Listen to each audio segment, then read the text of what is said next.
All right, here we go. Last lecture of 6th grade. This is where we left off with the last lecture. We mentioned that the Emperor Nero persecuted the Christians, and he blamed them for having burnt Rome in a fire. But most historians believe it wasn't actually the Christians who burned the city. It was probably Emperor Nero. So one thing I want to point out to you is that God sent Jesus at the perfect time in history. God sent, when Jesus was on the earth, it was during the Pax Romana. So there was peace throughout the empire, the roads had been built, and so the Christians were able to use these roads to travel throughout the empire and start spreading Christianity. So Paul used the Roman roads, and all of the other Christian missionaries who traveled around used these Roman roads to help spread Christianity. We're going to do a little skipping ahead here. I mentioned to you that many of the Greek gods actually became Roman gods. So you can see the Greek god names on the left-hand side and the Roman gods on the right-hand side. So basically, they had the same powers, but just a different name.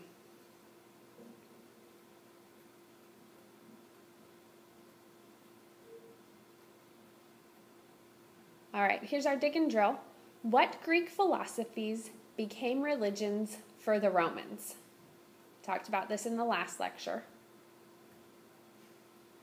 The answer is Epicureanism and Stoicism. This one should be an easy question for you to answer.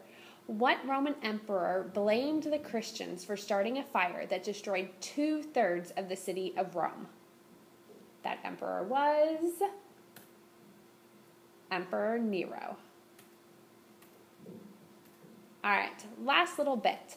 What were some of the ways that Diocletian persecuted Christians? Diocletian was another emperor. He came after Emperor Nero, and he ordered the destruction of Christian places of worship, so he destroyed Christian churches. He burnt scriptures, which would mean he was burning Bibles, and he imprisoned religious leaders. So this would be like if he put a pastor in jail. What were some of the factors that led to the collapse of the Roman Empire? There were several things that led to Rome ending up falling at the end. So there were ambitious generals who tried to gain control of the government. The army was large, and big armies are expensive. The empire drained the treasury by having large numbers of government employees. There were high taxes, and when there's high taxes, people can't pay high taxes. And then there was a new capital being built, which was going to cost money. And moral decay, which means the people weren't doing the right thing. And when people don't do the right thing, it's easy for them for corruption to come back in. So let's talk about the collapse of the Roman Empire. So here's another heading for you to write on your notes. So we mentioned Diocletian in the focus questions, and Diocletian thought that the Empire of Rome was too big. So he decided to split the Roman Empire into two pieces, the eastern portion and the western portion. The eastern portion would have a new capital, and the western portion would keep its capital in the city of Rome. We also talked about Diocletian. He was the one who persecuted the Christians the worst. So when you see Diocletian, you should think persecuting Christians. Under Diocletian, this was the first time that there was official government persecution of the Christians. But the goal of the persecution was to stop Christianity, and that didn't happen. When Diocletian stepped down as a ruler, there was a civil war, and Emperor Constantine became the next emperor. He won the civil war. He decided to make Christianity the official religion of the empire. So when you see the name Constantine, you need to think Christianity, official religion of Rome. So Diocletian was lots of persecution, Constantine made Christianity the official religion of Rome. Some of the things that happened when Constantine made Christianity the official religion is now Christians aren't persecuted anymore. But people ended up becoming Christians for the wrong reasons, which means they would say, oh, of course I'm a Christian. Yes, I'm a Christian. I follow Christ. But their hearts weren't right. They weren't actually following Christianity for the real and the right reasons. Then, after several more emperors, after Constantine, in 476, the western portion of the Roman Empire ended up falling.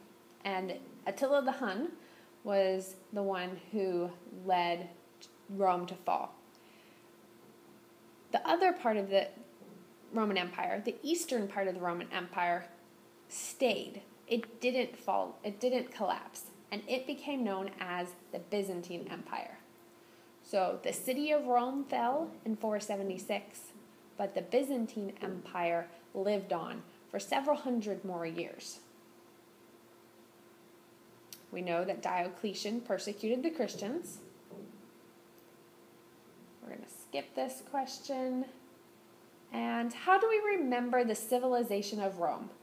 We remember that it was practical and it was powerful. They built massive domes. They built lots of aqueducts to carry water. They had an amazing road system. They had strong and brave legionnaires. And the government was a republic. So those are the things that we remember from the ancient civilization of Rome. I'm going to skip these things and go straight to our very last two dig and drill questions. So who unified the empire after Diocletian split it? Who was the emperor after Diocletian? That was Constantine. And Constantine was the emperor who brought Christianity to be the official religion of the Roman Empire. And the date that historians give for the fall of the Roman Empire is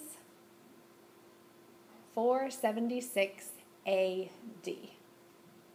All right, that's it. The end.